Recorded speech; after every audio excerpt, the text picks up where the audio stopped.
President, my question is, why is the majority in such a hurry to tackle this motion? This allowing a senator for justifiable reasons to attend and participate in the session through teleconference, whereas in Rule 14, Section 41, under B, it says convene and hold a session through teleconference, video conference, or other reliable forms of remote or electronic means using appropriate information and communications technology system due to force majeure, Madam President, or the occurrence of a national emergency. I guess, Madam President, this justifiable reason, what is that?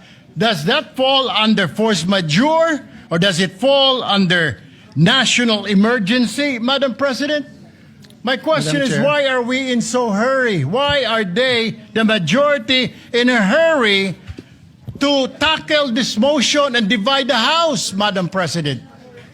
We need answers in the minority. Madam Chair. Or is it because, Madam Chair, they're in a hurry because of news reports that probably two of our colleagues might land in jail this weekend? Is that the reason why? Is that the reason why they have to have this inserted, the Section 41C, para makaboto po kung sino man yung makukulong dahil sa announcement ng Ombudsman na may lalabas na po ang warrant ng ilan sa mga kasama natin, Madam President?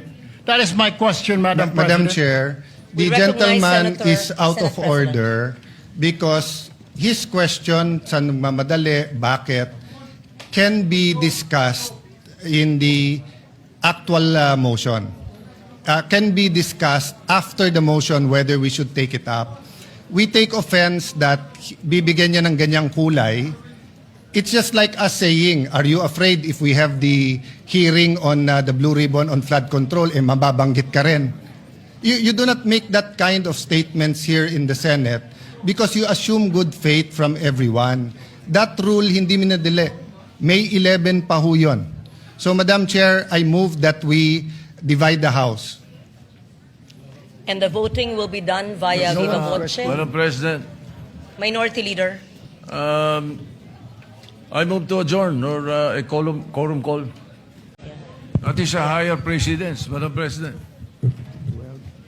So I only see the Minority Leader representing the minority. The others had left. Madam Chair, we will not object, but for the record, Yes. they scampered out and left the minority leader instead of discussing the rule. We are not even discussing the rule yet. And then, ganun na yung allegation nila. And no one from the minority stood up to say that out of order si Senator Erwin Tulfo. So we will not object, Madam Chair. In fact, we move that we adjourn till 5 p.m. Madam President, Monday.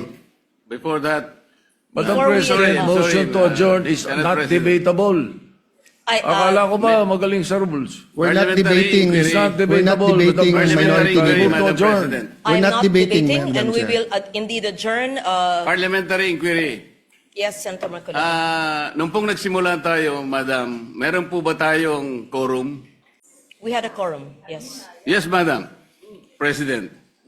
Kapag ka po ba nag-walkout ang minority, nawawala po yung quorum? Nagsimula po tayong may quorum. It doesn't matter if they walk out.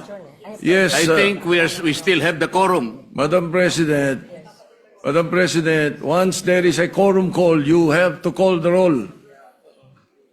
Kahit naka-present lahat o kulang kanina o there was a motion to dispense, whatever that is. Not A upon a quorum situation, call, Madam President, when motion they, to- when they motion to readily adjourn and willingly walk out. takes precedence. Hindi po yung covered ng rule natin, Madam President. Madam Kung sakasakali President. As po, reiterated by the Senate President and as conveyed by the Minority Leader, former Senate President, the rule states that the motion to adjourn takes precedence. I'm not taking sides. 5 p.m. Monday. And we will adjourn session.